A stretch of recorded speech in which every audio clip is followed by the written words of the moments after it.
Hello बच्चों। आज physical chemistry की बहुत इम्पॉर्टेंट यूनिट है जिसको अपन बोलते हैं मोल कॉन्सेप्ट। मतलब ये जान लो कि फिजिकल केमिस्ट्री की रीढ़ की हड्डी है।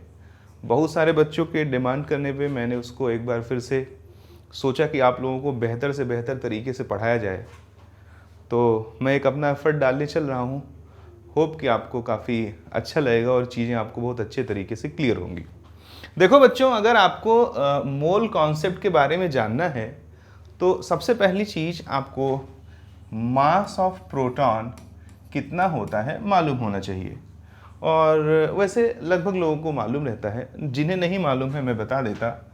ये होता है 1.67 इंटू 10⁻⁻24 ग्राम के बराबर। और इसी टाइप अगर हम मान लें कि मास ऑफ प्रोटॉन कितना होता है, तो ये कितना होता है 9.1 इंटू 10⁻⁻29 ग्राम के बराबर होता है। 28 ग्राम के बराबर होता है। ठीक है। अब मैथमेटिक्स हमें एक बहुत टॉप की चीज़ सिखाता है।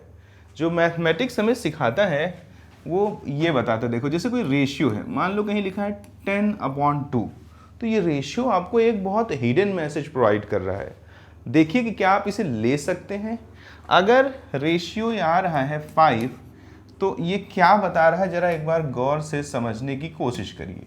ये हमको बता रहा है कि ये जो न्यूमरेटर है ये डिनोमिनेटर से 5 गुना बड़ा है। Means numerator is 5 time greater than denominator.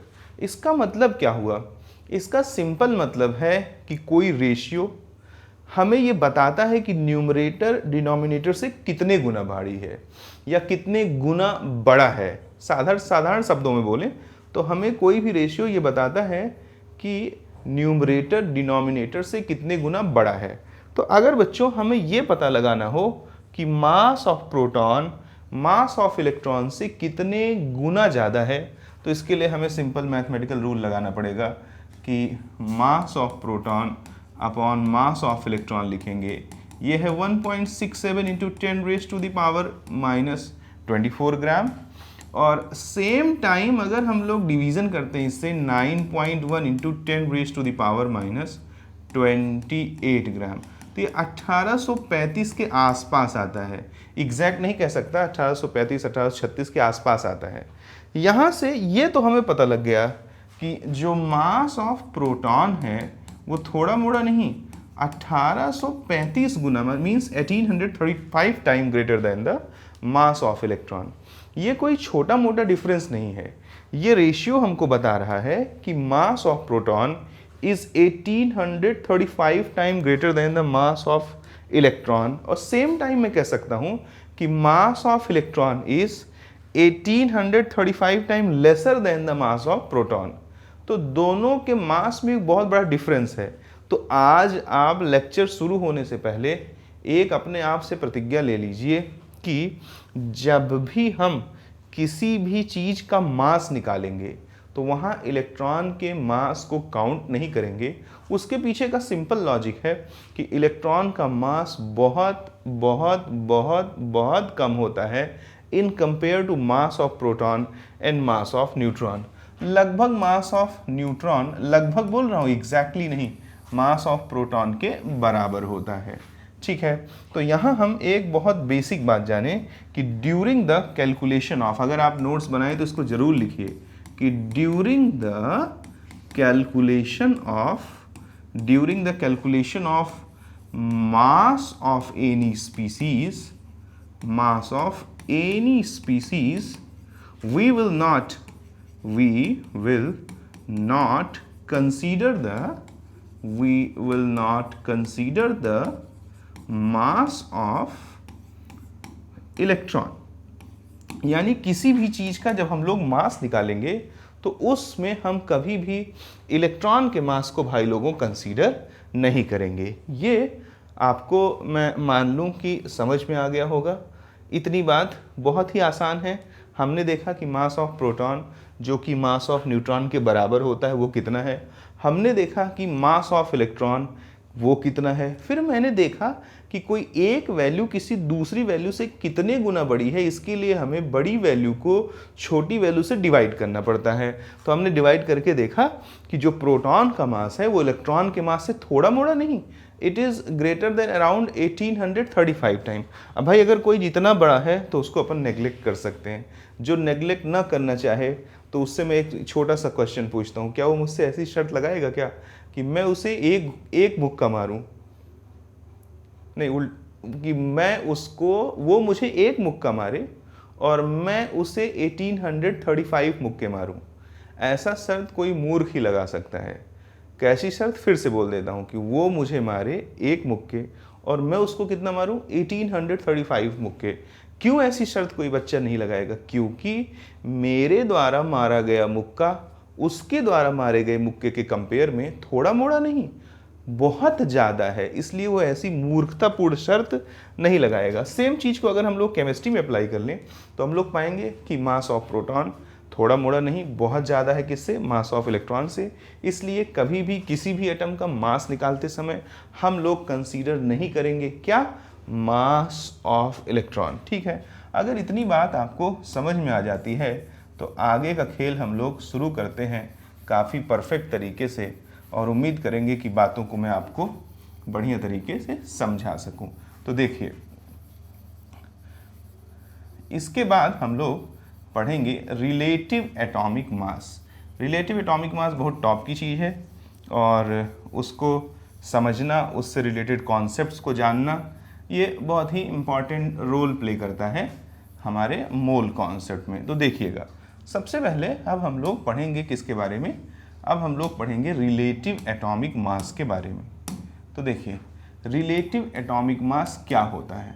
Relative atomic मास अगर आ जाए तो ये क्या होता है, पहले मैं डिफाइन कर देता हूँ कि mass of one atom, mass of one atom of any species, किसी भी स्पीसीज के एक एटम का mass divided by 1/12 of mass of one atom of carbon 12। फिर से देख लीजिए, जो रिलेटिव एटॉमिक मास होता है वो क्या होता है? मास of one atom of any species, किसी भी स्पीसीज के एक एटम का mass divided by 1/12 of mass of one atom of carbon 12।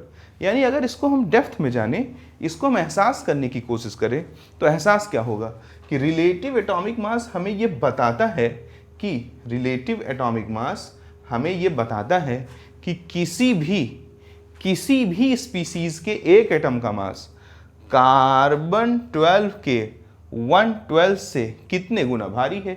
यही तो बताता है रिलेटिव एटॉमिक मास। क्या बताता है? रिलेटिव एटॉमिक मास हमको बताता है कि किसी भी स्पीसीज के एक एटम का मास कार्बन 12 के एक एटम से कितने गुना भारी है, यही बताता है। तो चलो अब हम लोग जरा कार्यक्रम को आगे बढ़ा देते हैं। आगे बढ़ाएंगे तो mass of one atom of any species क्या होगा? Mass due to proton plus mass due to neutron plus mass due to electron. क्योंकि फंडामेंटल पार्टिकल जो किसी एटम में होते हैं वो प्रोटॉन, न्यूट्रॉन और इलेक्ट्रॉन होते हैं। तो जो भी कुछ एटम के अंदर है उसी की वजह से ही तो मास होगा, और किसी बाहरी चीज की वजह से थोड़ी मास होगा। जो एटम में है उसकी वजह से एटम का मास होगा अपॉन 1/12। अब भाई कार्बन 12 के भी एक एटम का मास किसकी वजह से होगा? Due to proton, due to neutron, due to electron. अब यहाँ ध्यान रखिएगा कि जो ऊपर आपने लिखा है मास ड्यू टू प्रोटॉन और ये मास ड्यू टू प्रोटॉन, ये सेम नहीं है, क्योंकि ये किसी भी एटम में है और ये कार्बन में है।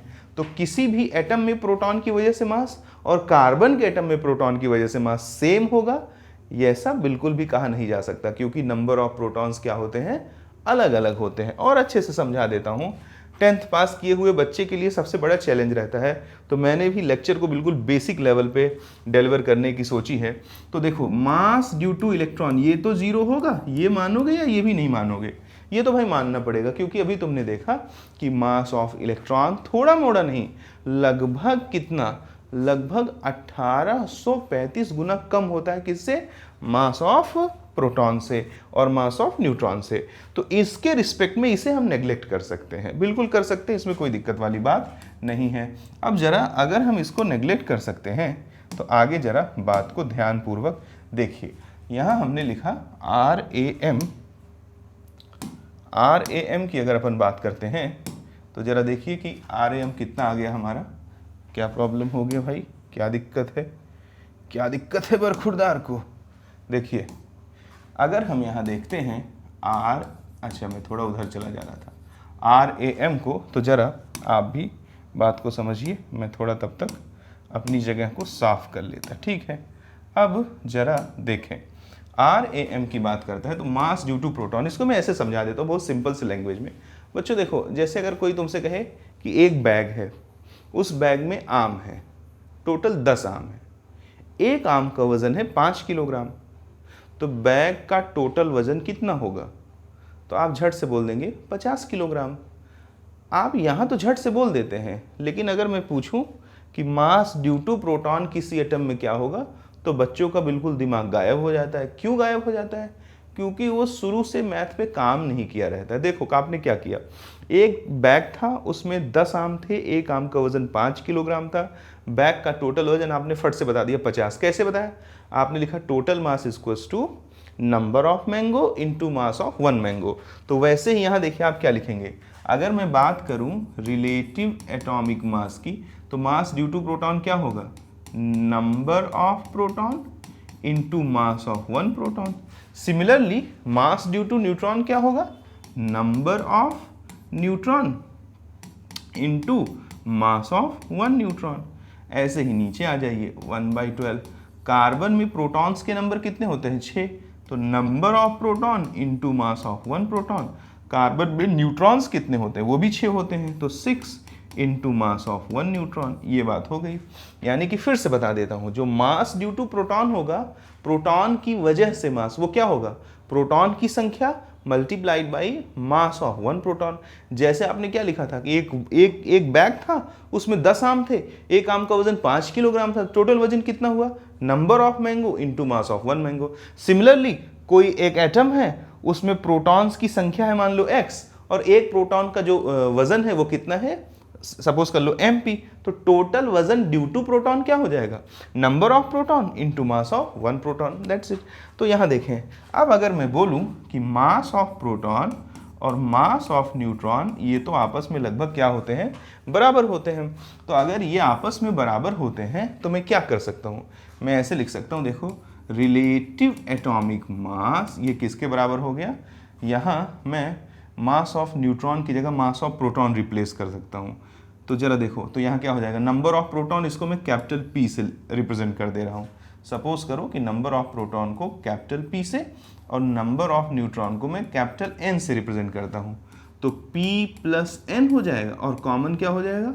मास ऑफ 1 प्रोटॉन। क्यों कॉमन हो गया? क्योंकि ये जो मास ऑफ न्यूट्रॉन है ये भी तो मास ऑफ प्रोटॉन के बराबर है। मैं इसको मास ऑफ प्रोटॉन से रिप्लेस कर सकता हूँ ना, तो मैंने रिप्लेस कर दिया, डिवाइडेड बाई 1/12 ऑफ, और यहाँ पे क्या हो गया? 6 + 6 multiplied by mass of 1 proton. यहाँ भी मैंने किया, मास ऑफ न्यूट्रॉन को मास ऑफ प्रोटॉन से रिप्लेस कर दिया, तो 6 + 6 12, 12 से 12 कट गया, और यहाँ मास ऑफ प्रोटॉन से मास ऑफ प्रोटॉन कट गया। अब अगर आप बारीकी से देखेंगे तो RAM क्या आ गया? RAM आ गया P + N, यानी कि किसी भी एटम में जो प्रोटॉन और न्यूट्रॉन्स का नंबर होगा, किसी भी एटम में जो क्या होगा? प्रोटॉन और न्यूट्रॉन का नंबर होगा, दुनिया आज के बाद उसी को क्या बोलेगी? दुनिया आज के बाद उसी को बोलेगी रिलेटिव एटॉमिक मास। क्या बोलेगी?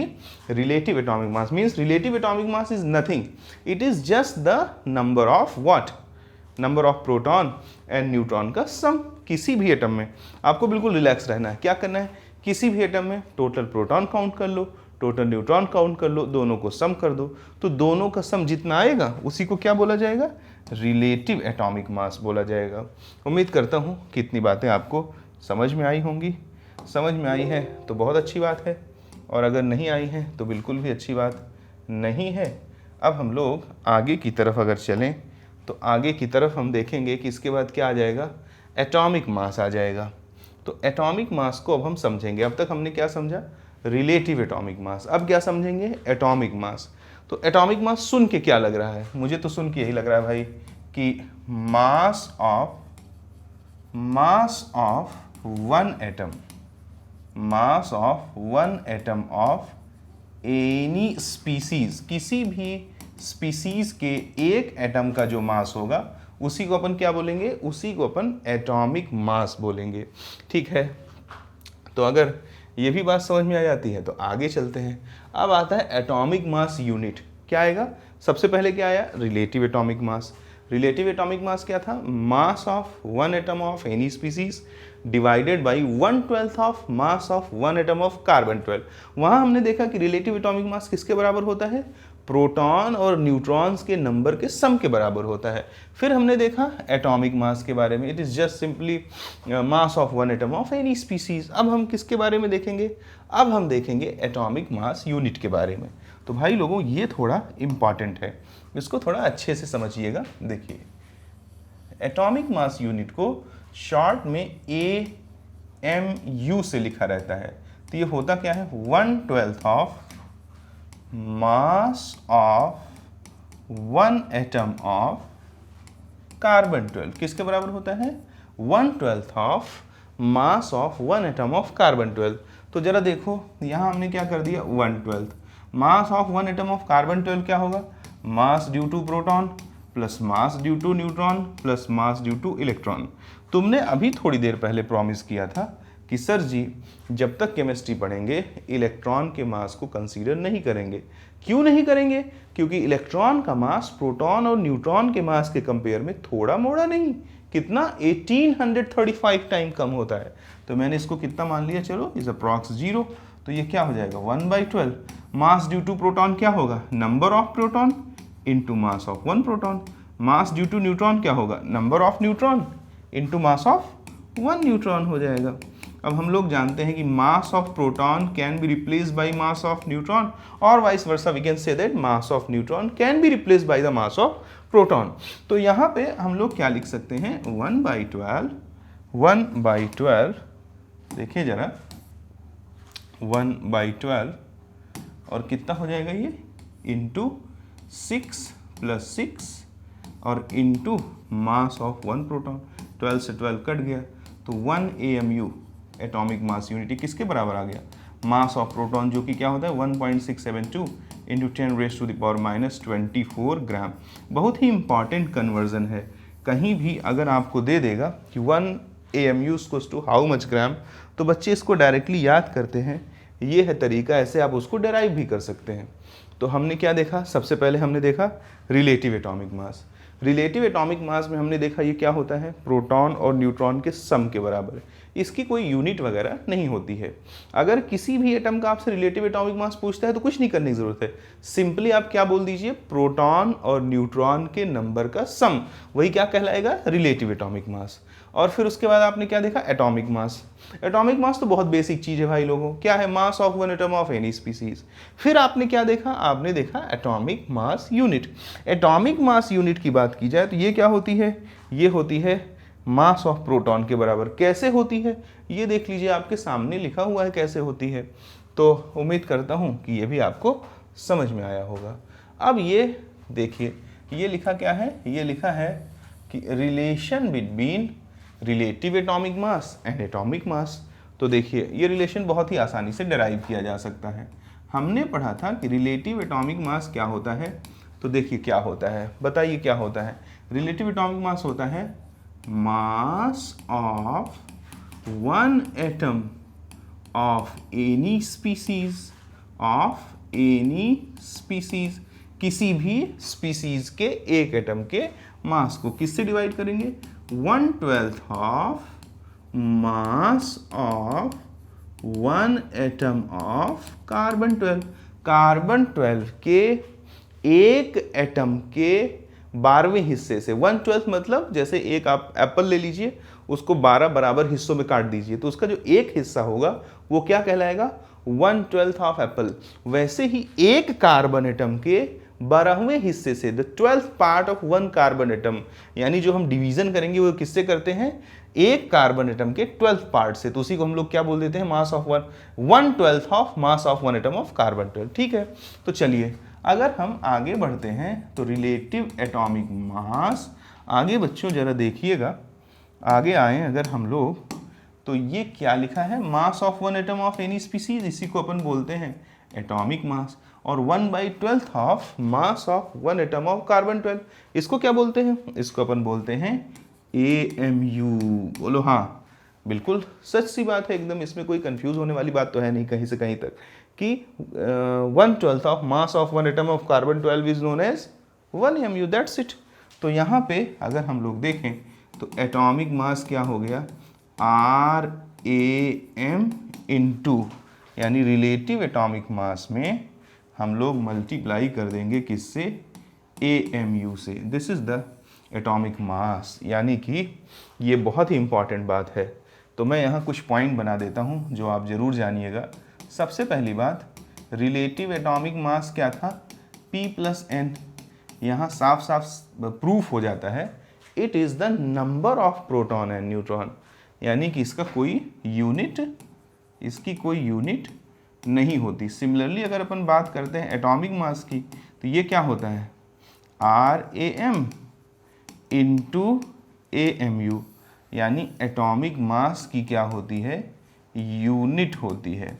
अगर आप इसको ध्यान से समझेंगे बात को, तो आप क्या पाएंगे, जरा देखिए कि 99.99% बच्चा इस बात का गलत जवाब देता है। जैसे कोई आपसे पूछेगा सोडियम का रिलेटिव एटॉमिक मास बताओ, तो आपको बोलना पड़ेगा 23। लेकिन अगर कोई आपसे पूछ लिया कि सोडियम का एटॉमिक मास बताओ, तो वहाँ 23 कहने से काम नहीं चलेगा, वहाँ जवाब होना चाहिए क्या, 23 AMU जवाब होना चाहिए, क्योंकि एटॉमिक मास का क्या होता है, यूनिट होता है। तो ये बात बहुत ही इंपॉर्टेंट है। जैसे सपोज करिए आपका कोई फ्लोरीन है, फ्लोरीन का आपसे कोई पूछे एटॉमिक मास, तो आपने झट से बोल दिया सर 19, नहीं, गलत माना जाएगा, आपको बोलना पड़ेगा 19 AMU। आपसे कोई पूछे फ्लोरीन का रिलेटिव एटॉमिक मास बताओ भाई, तब तो आप 19 बोल करके अपना पीछा छुड़ा सकते हैं। तो ये सारी कहानी कहने का सिंपल मतलब है कि there is a big difference between relative atomic mass and atomic mass. जो बच्चों रिलेटिव एटॉमिक मास है वो यूनिटलेस टर्मिनोलॉजी है, उसकी कोई यूनिट नहीं होती है, बट सेम टाइम अगर अपन बात करें किसकी, एटॉमिक मास की, तो उसकी यूनिट होती है, और वो यूनिट क्या है, एटॉमिक मास यूनिट है। चलो, तो इतनी सारी चीज़ें हमने पढ़ डाली, देख लेते हैं एक एक करके। सबसे पहले हमने पढ़ा रिलेटिव एटॉमिक मास, फिर हमने क्या पढ़ा, एटॉमिक मास, फिर हमने क्या पढ़ा, एटॉमिक मास यूनिट, फिर हमने क्या पढ़ा, relation between relative atomic mass and atomic मास। ठीक है, बड़ी अच्छी बात है। अब बात आती है किसकी, देखो मोल की। मोल क्या है ये अब आप समझेंगे, बहुत ही आसान सी चीज़ है। देखो, एवोगैड्रो नाम के एक साइंटिस्ट ने बोला कि भैया 12 ग्राम कार्बन ले लो, और इस 12 ग्राम कार्बन 12 है ये, इसमें आप गिन डालो कि कुल कितने कार्बन एटम हैं। क्या गिन डालो कि कितने, how many carbon atoms are present, यानी टोटल आपको क्या काउंट करना है, how many carbon atoms are present, यानी कि 12 ग्राम कार्बन 12 में कुल कितने कार्बन एटम प्रेजेंट हैं। पूरी दुनिया उसी को आज के बाद क्या बोलेगी, 1 मोल बोलेगी। यानी कि यहाँ अगर मैं लिख दूँ कि number of carbon atom, number of carbon atom present in 12 gram of carbon 12 is called 1 mole. Means 1 mole is nothing, it is just the number of carbon atom in 12 gram of carbon। इसको भी मैं बहुत आसानी से समझा सकता हूँ, क्योंकि एकदम बेसिक लेक्चर डिलीवर करना चाह रहा, मतलब कि जो बच्चा 10th पास करके आया हो उसको भी चीज़ों को समझने में उतनी प्रॉब्लम ना हो, इसलिए मैं एकदम बेसिक से शुरू करता हूँ। चलो, सपोज कर लो कि एक बैग है इस बैग में टोटल आम भरे हुए हैं, सबके सब क्या हैं, आम हैं। और इस बैग का वजन है 100 किलोग्राम और एक आम का वजन है, एक मैंगो जो है उसका वजन कितना है, 2 किलोग्राम। फिर से सुन लीजिएगा, एक बैग है, बैग में टोटल जो वजन है वो है 100 किलोग्राम और एक आम का वजन कितना है, 2 किलोग्राम। तो इस बैग में कुल कितने आम, कितने आम, इसका जवाब बच्चा सेकंडों में दे देता है, बोलता है 50।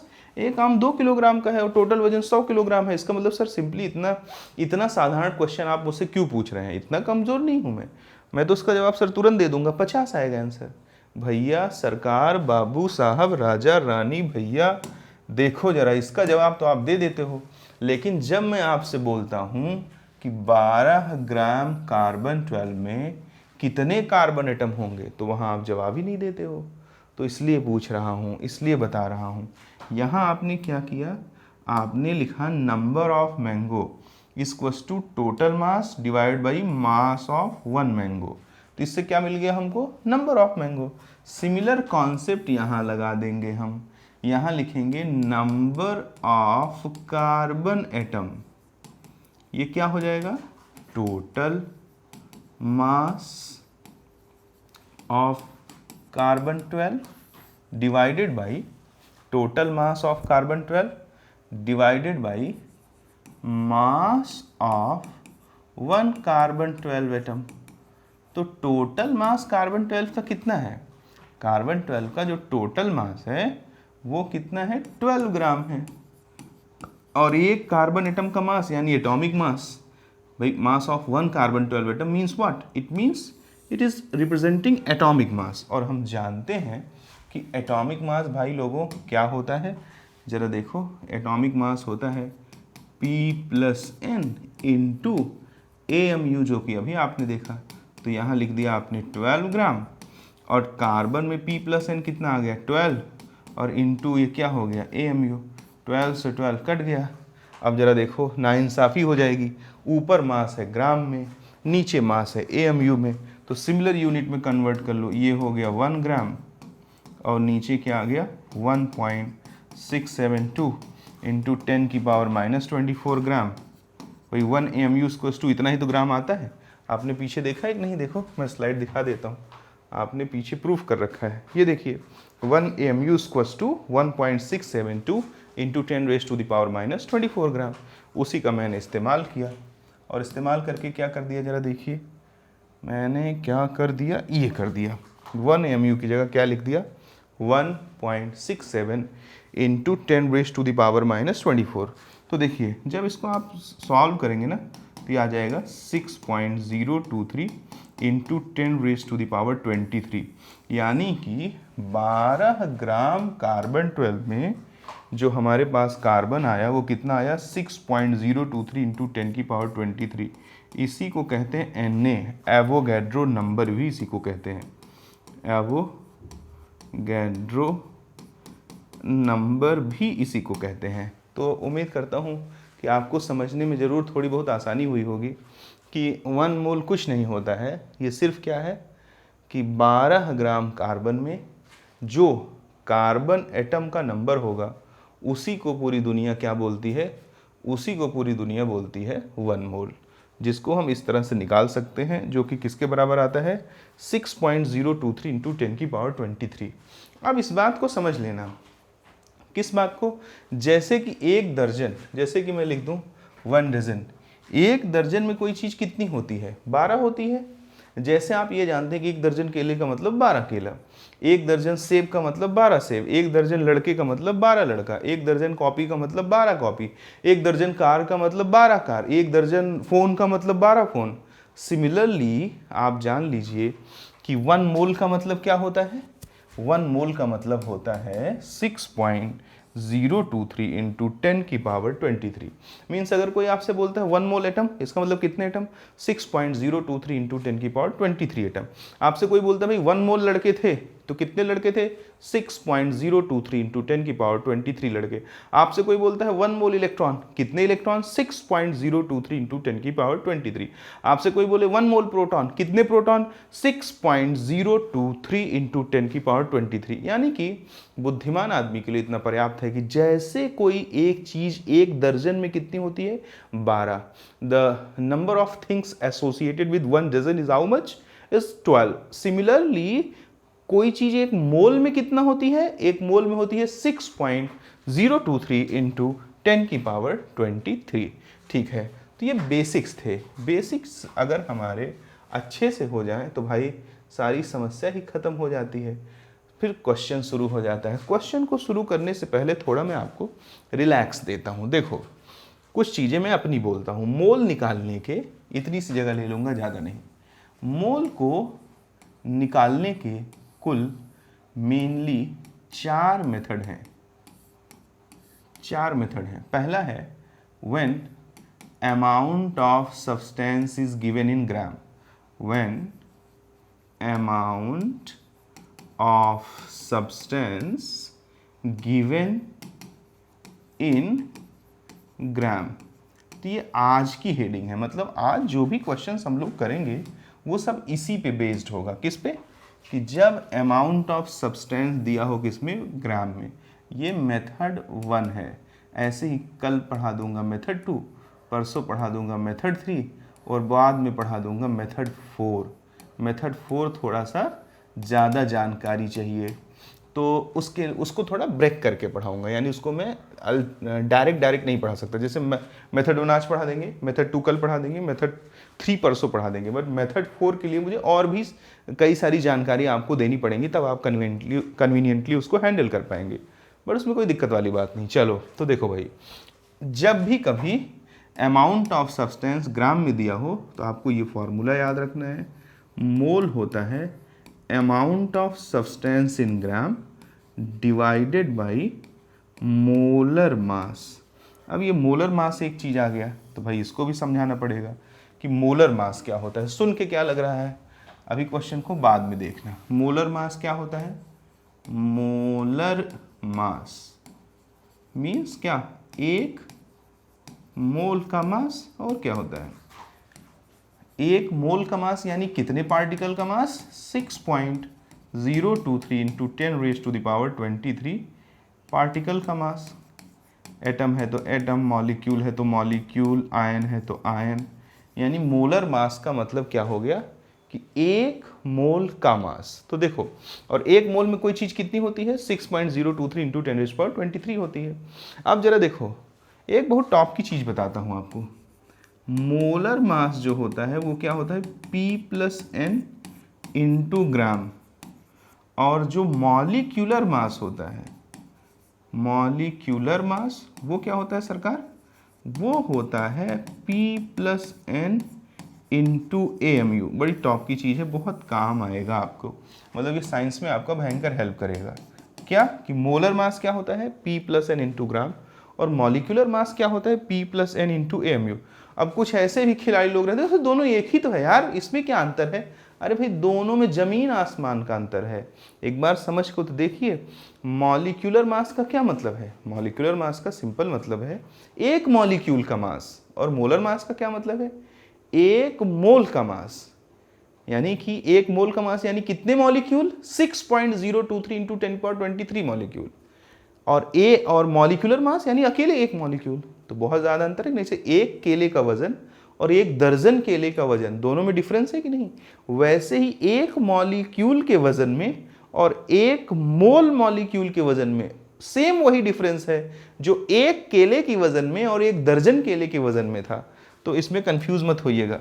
मोलर मास हमेशा क्या होता है, P+N इंटू ग्राम, और मॉलिक्यूलर मास क्या होता है हमेशा, P+N इंटू AMU। प्रूफ करना चाहो तो सेकेंडों में प्रूफ हो जाएगा, इसमें कोई दिक्कत वाली बात नहीं है। प्रूफ कर दूंगा अभी क्वेश्चन लेकर के। तो अब हम क्वेश्चन कर सकते हैं। चलो तो इसको जान लो, फिर से रिपीट कर देता। मोल निकालने के कुल 4 तरीके। पहला तरीका है method 1। Method 1 is used when amount of substance is given in gram. ठीक है, ऐसी स्थिति में मोल क्या होता है, amount of substance in gram divide by molar mass. अच्छी बात है। अब आगे अपन चलेंगे मोलर मास और मॉलिक्यूलर मास में डिफरेंस समझेंगे। मोलर मास होता है P + n इंटू ग्राम और मॉलिक्यूलर मास होता है P + n इंटू AMU। बड़ी अच्छी बात है भाई, ये तो बड़ी जानकारी की चीज़ें हैं। ले लेंगे तो मज़ा आ जाएगा, नहीं लेंगे तो मज़ा नहीं आएगा। ऐसा भी नहीं है कि इस यूनिट को छोड़ के आगे बढ़ा जा सकता है। अगर आप किसी भी तरह की गलतफहमी रखते हैं, जैसे आप मान लीजिए नीट या जेई की तैयारी कर रहे हैं और आपको लगता है कि बिना मोल पढ़े 11th और 12th की फिजिकल संभल जाएगी, तो ये मतलब फूल्स पैराडाइज में जीने जैसी बात है। तो मुझे नहीं लगता कि कोई भी ईमानदार आदमी या समझदार आदमी इसको जो है वो स्किप करेगा। हाँ, कुछ लोग ऐसे भी हैं कि 5 मिनट में पूरा मोल कैसे पढ़ें। भाई अगर उस कैटेगरी में बिलोंग करते हो कि 5 मिनट में पूरा मोल जो है कैसे पढ़ें, तो मुझे लगता है कि आप अगर ये लेक्चर देख रहे हो तो ये आपके लिए नहीं है। 5 मिनट में कभी भी मोल पढ़ा ही नहीं जा सकता है। 5 मिनट में सिर्फ बेवकूफ़ बनाया जा सकता है। या कोई कहे कि 2 घंटे में पूरा मोल कैसे पढ़ें, तो 2 घंटे में भी पूरा मोल पढ़ा नहीं जा सकता, फोकट की बात है। केवल आप मतलब फूल्स पैराडाइज में रहेंगे, आपको कभी कमांड नहीं होगा उस पर। जो ऑब्जेक्टिव पे परफॉर्मेंस चाहिए उसके लिए आपको बहुत डेप्थ में चीज़ों को समझनी पड़ेगी। चलो, मैं कुछ क्वेश्चंस के थ्रू आपको चीज़ों को सिखाने की कोशिश करता हूँ और अच्छी कोशिश करता हूँ। आप भी कोशिश करिएगा सीखने का, क्योंकि देखो ये दोनों तरफ का प्रोसेस है। मतलब अगर मैं खूब अच्छा सिखाने की कोशिश करूँ और आपके अंदर इतना सब्र ही नहीं है कि आप हेडफोन लगा करके वीडियोस देख सकते हो, बातों को सुन सकते हो। मैं मान लो इरेज कर रहा हूँ, आप उतनी देर में इंस्टा जो है देखने लगे कि किसी खास का मैसेज तो नहीं आ गया, तो ऐसी स्थिति में क्या होगा कि थोड़ा सा समस्या तो आएगी भाई, वो तो नॉर्मल सी बात है। लेजर शार्प फोकस होगा अगर कान में हेडफोन लगा हुआ है, किसी से कोई मतलब नहीं, ध्यान से सुन रहे हो, नोट्स बना रहे हो, तो मैं आपको गारंटी लेता हूँ कि मैं मतलब लगभग 10-1 लेक्चर तो मुझे लगेगा पूरा अच्छे से पढ़ाने में। लेकिन इस बात की गारंटी लेता हूँ कि ऑनलाइन और ऑफलाइन में डिफरेंस खत्म हो जाएगा। आप अगर इसको ढंग से पढ़ लिए तो आप बहुत अच्छा कमांड कर पाएंगे पूरी फिजिकल पे। देखिए, हमसे कहता है कि number of electron present in 1.6 gram of methane. Methane का फॉर्मूला होता है CH4। कार्बन के पास 6 प्रोटॉन होते हैं और 6 ही इलेक्ट्रॉन होते हैं। हाइड्रोजन के पास 1 प्रोटॉन होते हैं और 1 इलेक्ट्रॉन होते हैं। क्योंकि हाइड्रोजन की संख्या है 4, तो यहाँ मल्टीप्लाइड बाई 4 कर देंगे, यहाँ भी मल्टीप्लाइड बाई 4 कर देंगे। यानी कि एक मीथेन मॉलिक्यूल में, इन 1 मॉलिक्यूल ऑफ मीथेन, मीथेन के एक मॉलिक्यूल में कुल 10 प्रोटॉन है और भैया 10 ही इलेक्ट्रॉन है। चलिए अब जरा देखो, एक मॉलिक्यूल में इलेक्ट्रॉन पता लग गया। अब सारा टास्क क्या है कि सर किसी भी तरीके से इतनी मदद कर दो यार कि 1.6 ग्राम मीथेन में कितने मीथेन मॉलिक्यूल है यही बता दो। अगर 2 मीथेन मॉलिक्यूल आता है तो एक में कितना इलेक्ट्रॉन था 10, तो 2 में कितना हो जाएगा 20। अगर इसमें 3 मीथेन मॉलिक्यूल आता है तो एक में कितने इलेक्ट्रॉन है 10, तो 2 में कितने होंगे 20, तो 3 में कितने हो जाएंगे 30। यानी कि सारा खेल किस पर आके टिका हुआ है? सारा खेल आकर के टिका हुआ है number of methane molecule in 1.6 gram of methane. तो ये तो मेरे लिए बहुत आसान बात है। देखिए, अमाउंट ऑफ सब्सटेंस इन ग्राम दिया है। अगर अमाउंट ऑफ सब्सटेंस इन ग्राम दिया है तो बिल्कुल दहाड़ के तुम इस्तेमाल करो मेथड 1 का। मेथड 1 क्या कहता है? Mole is equals to amount of substance in gram divided by molar mass. Amount of substance in gram कितना है सरकार? 1.6। मोलर मास क्या होगा? P + n इंटू ग्राम होगा। तो चलो P + n भी निकाल देते हैं। P + n, कार्बन के पास होता है 6 प्रोटॉन और 6 न्यूट्रॉन, ठीक है, 6 प्रोटॉन और 6 न्यूट्रॉन, नहीं ये तो हाँ, और हाइड्रोजन के पास होता है 1 प्रोटॉन, 1 इलेक्ट्रॉन और 0 न्यूट्रॉन। ठीक है भाई, अगर इतनी बात आपको समझ में आती है तो ठीक है, नहीं तो मैं फिर से बता देता हूँ। थोड़ी और जगह लेकर के, फ्रेम से बाहर चला जा रहा है, और जगह ले देता। लो भाई लोगों सुनो, कार्बन के पास क्या होता है, 6 प्रोटॉन, 6 न्यूट्रॉन, 6 इलेक्ट्रॉन। हाइड्रोजन के पास 1 प्रोटॉन, 1 इलेक्ट्रॉन, 0 न्यूट्रॉन। तो एक मीथेन मॉलिक्यूल में 6 तो हो गया प्रोटॉन और 6 हो गया न्यूट्रॉन कार्बन का, और हाइड्रोजन के पास हो गया कितना, 1 × 4 प्रोटॉन, 1 × 4 प्रोटॉन, और न्यूट्रॉन कितना है 0। यानी टोटल P + N कितना आ गया, 6 6 12, और 12 और 4 कितना हो गया 16। यानी P + N। यही कई बच्चे 10th पास करके आ जाते हैं और प्रोटॉन का नंबर, इलेक्ट्रॉन का नंबर ये निकालना तक नहीं जानते हैं। तो उनके लिए मेरा एक सजेशन है कि घबराएं नहीं, वो भी इस लेक्चर को समझ सकते हैं, बट उनके पास एक टास्क होना चाहिए कि भैया मैं घर जाऊंगा आज, या घर पे हूँ, कोचिंग में हूँ, जहाँ से भी वीडियो देख रहा हूँ, घर जाऊंगा 1 से लेकर के 30 तक के एलिमेंट का एटॉमिक नंबर यानी नंबर ऑफ प्रोटॉन, और साथ साथ मास नंबर यानी number of proton plus number of neutron याद करूँगा, और दूसरा कोई तरीका नहीं है, याद करके रखिएगा उसको। तो देखिए यहाँ से हमें पता लग गया कि इसमें जो P + N है वो कितने हैं, 16।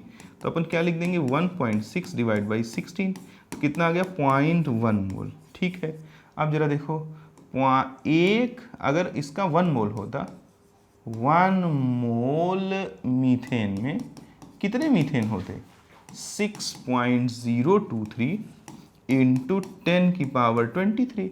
तो 0.1 मोल में कितने होंगे, 6.023 × 10⁻22। सिंपल मैथमेटिक्स है। एक मीटर तो 0.1 में कितना, दिस × 0.1, और वो कितना आ जाएगा, 23 से कम हो जाएगा, 22 आ जाएगा।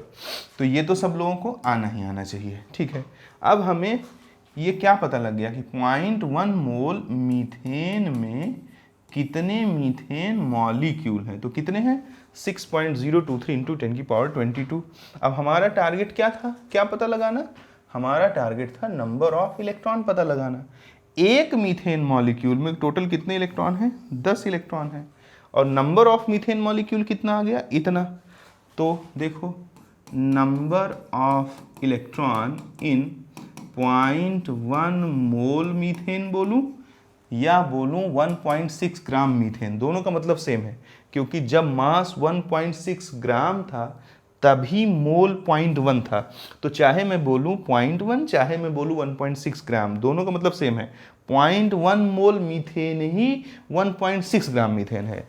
यानी number of electron in 0.1 mole methane किसके बराबर हो जाएगा बच्चों, ये बराबर हो जाएगा number of electron in 1 molecule into number of molecule. तो number of electron in 1 molecule, एक मॉलिक्यूल में कितने इलेक्ट्रॉन थे, 10, और टोटल नंबर ऑफ मॉलिक्यूल कितना है, 6.023 × 10⁻22। तो इसको मल्टीप्लाई करेंगे तो कितना आ जाएगा, ये आ जाएगा 6.023 × 10⁻23। यानी कि 1.6 ग्राम मीथेन में जो इलेक्ट्रॉन्स के नंबर होंगे वो कितने होंगे, सेकेंड ऑप्शन करेक्ट हो जाएगा, 6.023 × 10⁻23 के बराबर। उम्मीद करता हूँ कि समझ में आया होगा। अगला क्वेश्चन देखते हैं। अगले क्वेश्चन में क्या कहता है, the total number of hydrogen atom in 8.5 gram of ammonia. देखो अगेन क्या दिया है, अमाउंट ऑफ सब्सटेंस इन ग्राम। जैसे ही आप, अभी तो मान लो मेथड 1 ही पढ़ रहे हो, एक दिन ऐसा आ जाएगा जब पूरा मोल पढ़ लोगे।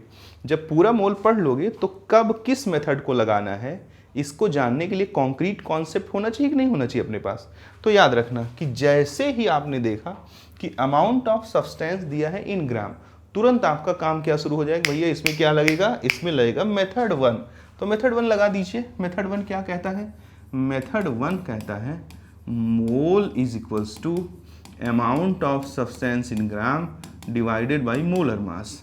तो amount of substance in gram कितना है, 8.5, और अमोनिया का मोलर मास क्या होगा, P + N × ग्राम होगा। ठीक है, तो अब जरा देखिए, अमोनिया में नाइट्रोजन में P + N कितने होते हैं, नाइट्रोजन में जो P + N होंगे वो होंगे कितने, नाइट्रोजन में P + N होंगे 14, और हाइड्रोजन में N होता ही नहीं है, तो 3 इंटू 1 सिर्फ प्रोटॉन होता है, तो total P plus N in ammonia कितना हो जाएगा 8.5 डिवाइडेड बाई 17। ठीक है, तो देखिए अगर 8 दूनी 16 1 17, ये मोल कितना आ गया, ये मोल आ गया 1/2 मोल आ गया। ठीक है, ये किसके मोल आ गए, अमोनिया के। ठीक है, अब अगर 1/2 मोल अमोनिया में कितने अमोनिया होंगे, जैसे कि तुम जानते हो 1 मोल अमोनिया में कितने मोल अमोनिया होंगे 6.023 इंटू 10 की पावर 23 अमोनिया होंगे।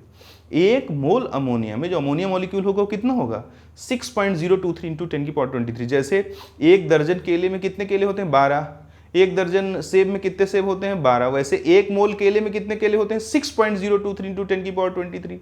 1 मोल सेब में कितने सेब होते हैं 6.023 इंटू 10 की पावर 23। वैसे ही 1 मोल अमोनिया में कितना अमोनिया होता है 6.023 इंटू 10 की पावर 23। तो आधा मोल में कितना होगा बताओ जरा, अगर 1 में इतना होता है तो आधा में कितना होगा, ये तो सिंपल सा लॉजिक है ना बाबा। तो हाफ मोल अमोनिया में अमोनिया मॉलिक्यूल कितना हो जाएगा 1/2 इंटू 6.023 इंटू 10 की पावर 23 अमोनिया। ठीक है, इसी को अपन क्या बोलते हैं एवोगैड्रो नंबर। यहाँ से हमें नंबर ऑफ अमोनिया पता लग गया। ठीक है, अब जरा देखो 1 NH3 मॉलिक्यूल के पास 3 हाइड्रोजन एटम है, देख लो ध्यान पूर्वक। एक अमोनिया मॉलिक्यूल के पास 3 हाइड्रोजन एटम है, तो 2 अमोनिया मॉलिक्यूल के पास कितने हाइड्रोजन एटम होंगे 3 इंटू 2। 3 अमोनिया मॉलिक्यूल के पास कितने हाइड्रोजन एटम होंगे 3 इंटू एक के पास 3 है तो 2 के पास, हाँ, तो 3 इंटू 3। 4 अमोनिया मॉलिक्यूल के पास कितने हाइड्रोजन एटम होंगे 4 इंटू 3। तो टोटल अमोनिया मॉलिक्यूल हमारे पास कितना है, देखो 8.5 ग्राम अमोनिया का मतलब क्या निकला half mole ammonia. Half mole ammonia में कुल कितने अमोनिया, तो अगर हम जानते हैं कि 1 मोल अमोनिया में होता है 6.023 इंटू 10 पावर 23, तो हाफ में कितना होगा मल्टीप्लाइड बाई हाफ। सीधी सी बात है ना, जैसे एक समोसा जो है 1 रुपए का, तो आधा समोसा कितने का आधा रुपए का। कैसे किया, मल्टीप्लाइड बाई 1/2 किया कि नहीं किया। ठीक है, यूनिटरी लॉ है। तो ऐसे ही इतने अमोनिया में कितने 1/2 इंटू 6.023 इंटू 10 की पावर 23 अमोनिया मॉलिक्यूल में कुल अमोनिया कितने हो जाएंगे, नंबर ऑफ अमोनिया मॉलिक्यूल, इसको शॉर्ट में NA से लिख दे रहा हूँ, इंटू 3, क्योंकि एक अमोनिया में 3 हाइड्रोजन था, तो इतने में कितना हो जाएगा मल्टीप्लाइड बाई 3। तो देखिए कौन सा आंसर करेक्ट है। अच्छा, पूरा सॉल्व करके दे रहा है, कोई दिक्कत नहीं है, आप भी सॉल्व कर दीजिए। तो यहाँ 6 था, राउंड ऑफ करके 6 18 divide by 2 9, 9 into 10 raise to the power 23, first is the right answer. भाई NA की वैल्यू डालोगे और उसको 3 से मल्टीप्लाई करोगे, तो NA 6 पॉइंट समथिंग है, 2 से डिवाइड करोगे तो 3, और 3 3 जा 9, 9 पॉइंट समथिंग इंटू 10 की पावर 23। तो ये भी बहुत नॉर्मल सी बात थी, कोई बहुत बड़ी बात नहीं थी। जितने भी क्वेश्चन आज आपको मिलने वाले हैं, सब क्वेश्चन किस पे मिलेंगे, अमाउंट ऑफ सब्सटेंस इन ग्राम, जो कि क्या है मेथड 1। मेथड 2 क्या है नेक्स्ट लेक्चर में, मेथड 3 क्या है नेक्स्ट लेक्चर में। मेथड 1, मेथड 2, मेथड 3 सीख गए तो समझ लो कि 60% प्रॉब्लम तुम्हारी ऐसे ही खत्म हो गई। अब देखो अगला क्वेश्चन क्या कहता है, 19.7 किलोग्राम है सोने का, gold, was recovered from a smuggler. एक स्मगलर था जिससे कितना रिकवर किया गया 19.7 किलोग्राम। हरामी स्मगलर था, ज़्यादा सोना रखा हुआ था। How many atom of gold were recovered, तो उसमें सोने के कुल कितने एटम रहे होंगे। एक मान लीजिए हमारे पास सुल्तान मिर्ज़ा टाइप का स्मगलर है, इस स्मगलर के पास हमें मिला 19.7 किलोग्राम।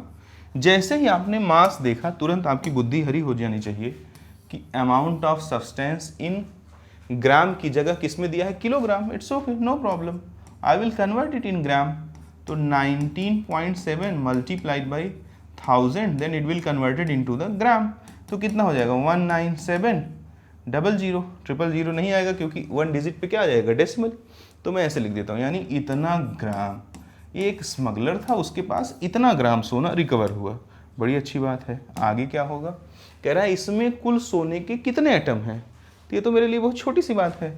मेथड 1 लगाओ, मोल क्या होता है, मोल होता है amount of substance in gram, divided by molar mass. Amount of substance in gram कितना है 19700 और मोलर मास कितना है, लो 197 ही है, कट गया, कितने मोल आ गए 100 मोल। अच्छा तो एक मोल गोल्ड में कितने गोल्ड 6.023 इंटू 23 गोल्ड एटम। तो 100 मोल में कितने, एक समोसा 2 रुपए का, 100 समोसा कितने का 200 रुपए का, कैसे आया मल्टीप्लाई करके। एक मोल गोल्ड में कितने गोल्ड इतने, तो 100 मोल में कितने हो जाएंगे, तो 100 मोल गोल्ड में 6.023 इंटू 10 की power 23 multiplied by 100 gold atom हो जाएगा। तो इसको अपन लिख सकते हैं 6.023 इंटू 10 की पावर 25। देख लीजिए भैया कहाँ है, डी ऑप्शन, ये करेक्ट हो गया। अभी तक जितने भी क्वेश्चन कर रहे हो थोड़ा रिलैक्स हो करके पढ़ना। तो क्या पाओगे कि सब में क्या दिया है, amount of substance in gram. तो अभी और प्रैक्टिस है, पूरी प्रैक्टिस कर लोगे तो तुम्हारा काम ही खत्म हो जाएगा।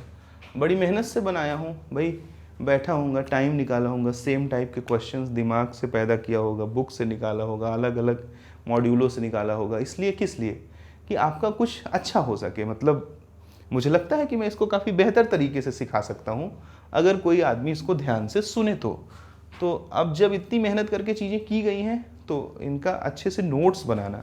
जब नोट्स बनाओगे और उनको लिखोगे, उनसे गो थ्रू होगे और ध्यान से वीडियो को देखोगे और सुनोगे तो 100% एकदम मक्खन जैसा कटेगा।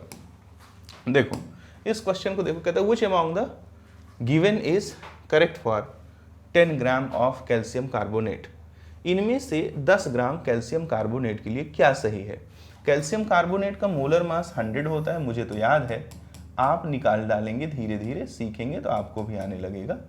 P + N जो होता है, कैल्शियम में 40 होता है, कार्बन में 12 होता है और 48 हो जाएगा 3 ऑक्सीजन में, सबको सम कर दोगे तो 100 आ जाएगा।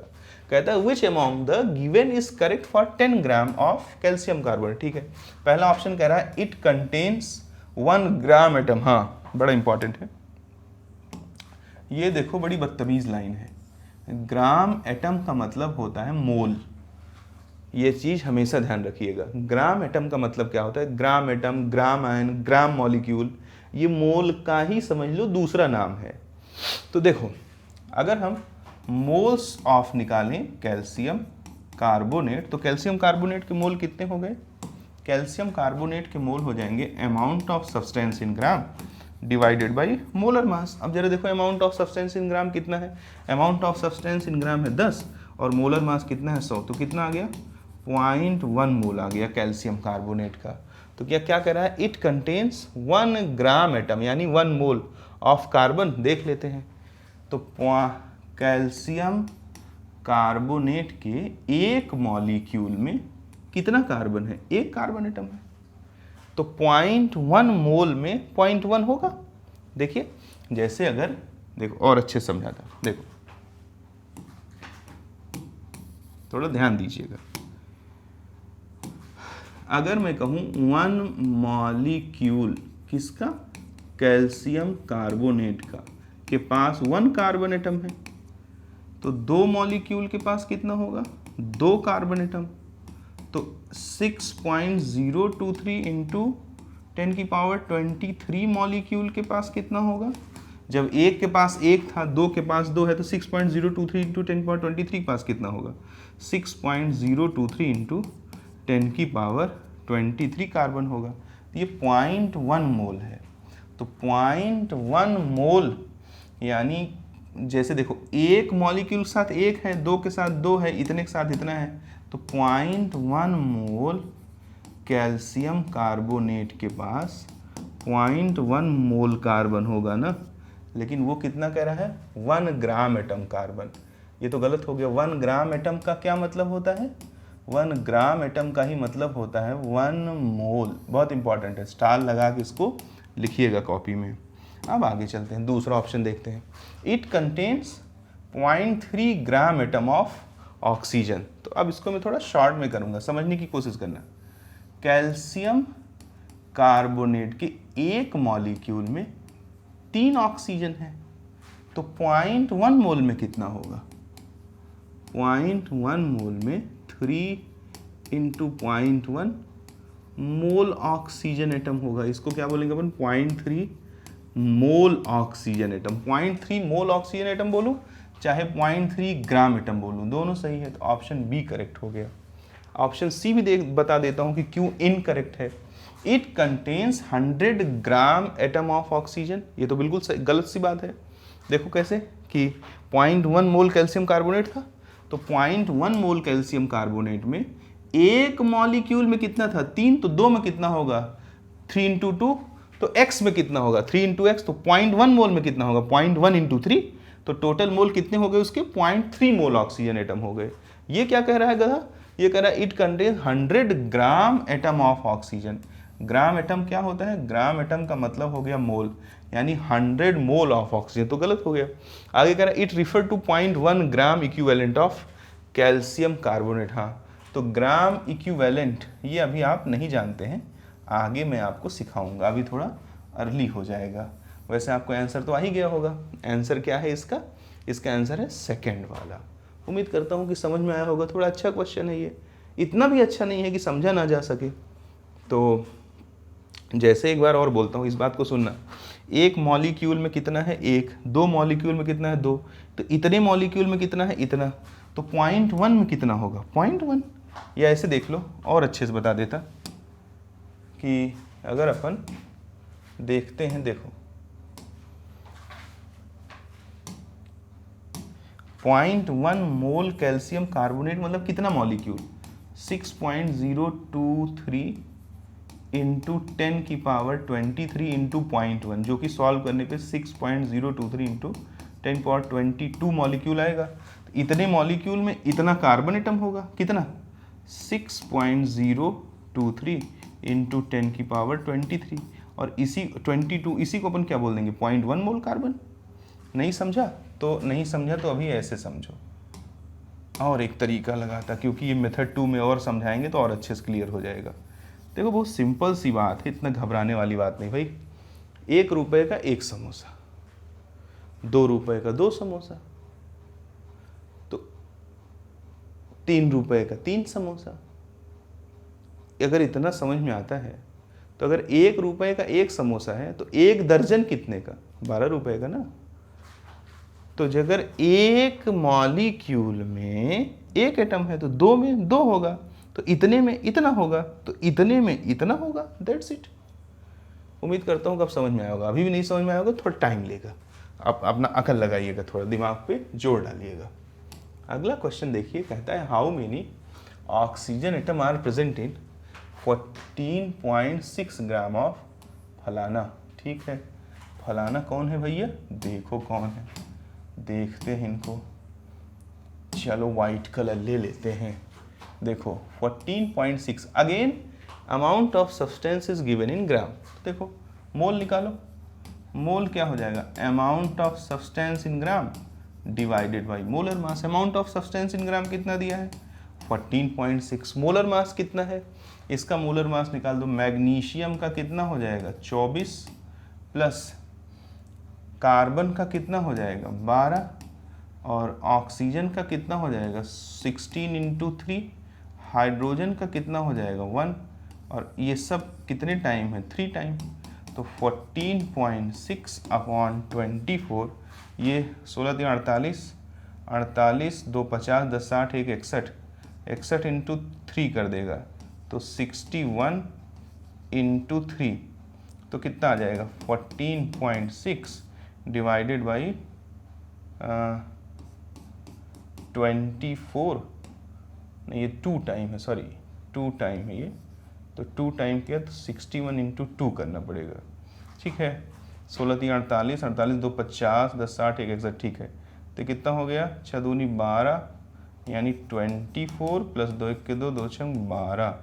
इसको सॉल्व करोगे तो 14.6, 4 2 6 और 2 2 4 1, 146, यानी कि ये कितना आ गया, 0.1 आ गया। तो मोल्स कितने आ गए, 0.1। अगर मोल्स आ गए 0.1 तो क्या पूछ रहा है, हाउ मेनी ऑक्सीजन एटम। हाँ देखो ये भी क्वेश्चन अच्छा है, MgHCO3 का होल ट्वाइस, इसके एक मॉलिक्यूल में कितने ऑक्सीजन हैं। थोड़ा गौर से देखिए, थोड़ा स्मार्टली देखिए। 3 इंटू 2 कितने ऑक्सीजन है? 3 इंटू 2, यानी इसके एक मॉलिक्यूल में ऑक्सीजन एटम कितने हैं? 6 ऑक्सीजन एटम, ठीक है। तो 2 मॉलिक्यूल में कितने होंगे? MgHCO3 का ट्वाइस, इसके 2 में कितने होंगे? 2 इंटू 6, तो इसके कुल मॉलिक्यूल कितने हैं? 0.1 मोल। 0.1 मोल यानी कितने? अच्छा, मोल में ही आंसर दे रहा है? नहीं, मोल में नहीं, तो 0.1 मोल यानी 0.1 इंटू Na। भाई अगर अपन जानते हैं कि 1 मोल MgHCO3 में जो MgHCO3 होगा कितना होगा? 6.023 इंटू 10 की पावर 23। तो 0.1 मोल में कितना होगा? इंटू 0.1। देखो ये 6.023 इंटू 10 पावर 23 को शॉर्ट में Na से लिखा जाता है ना, जिसे अपन क्या बोलते हैं? Avogadro number. तो मल्टीप्लाइड बाई 0.1 यानी मोल कर देंगे तो नंबर ऑफ मॉलिक्यूल आ जाएगा कि नहीं? बिल्कुल आ जाएगा। तो 0.1 into Na molecule of MgHCO3 में जो ऑक्सीजन एटम है कितना हो जाएगा? एक में 6 था तो इतने में कितना? 6 इंटू 0.1 इंटू Na, यानी 0.6 Na। उम्मीद करता हूँ कि समझ में आया होगा। इसका आंसर करेक्ट हो जाएगा सेकंड वाला।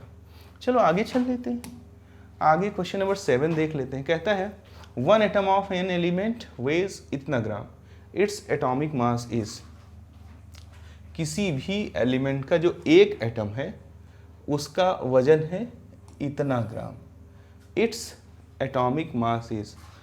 कुछ गलत टाइप कर दिए हैं क्या भाई? Typing 1 atom of an element weighs इतना ग्राम, ठीक है, तो यही एटॉमिक मास हो जाएगा। 1 atom of an element weighs इतना gram, its atomic mass is. हाँ, ये क्वेश्चन परफेक्ट नहीं है, कोई बात नहीं, ये टाइपिंग वालों की गलती होगी थोड़ी बहुत। चलो आगे देख लेते हैं। The maximum number of molecules are present in. पूछ रहा है इनमें से किसमें अधिकतम मॉलिक्यूल मौजूद है। तो जरा देखो 2.5 gram molecule, 2.5 gram molecule of die nitrogen. तो ग्राम मॉलिक्यूल का मतलब क्या होता है? मोल, यानी 2.5 मोल ऑफ नाइट्रोजन।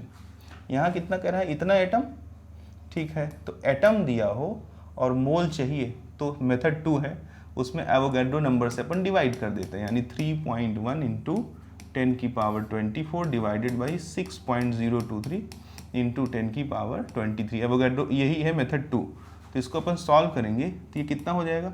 ऊपर बचेगा 10 और नीचे बचेगा 2, 5। तो ये कितने हो गए? 5 मोल, 5 मोल, ठीक है। यहाँ क्या हो गया? 4 ग्राम एटम ऑफ, अच्छा इसमें एटम किसके हैं ये भी नहीं लिखा है क्या? Maximum number of molecules are present in इतना एटम ऑफ नाइट्रोजन मान लो, ठीक है।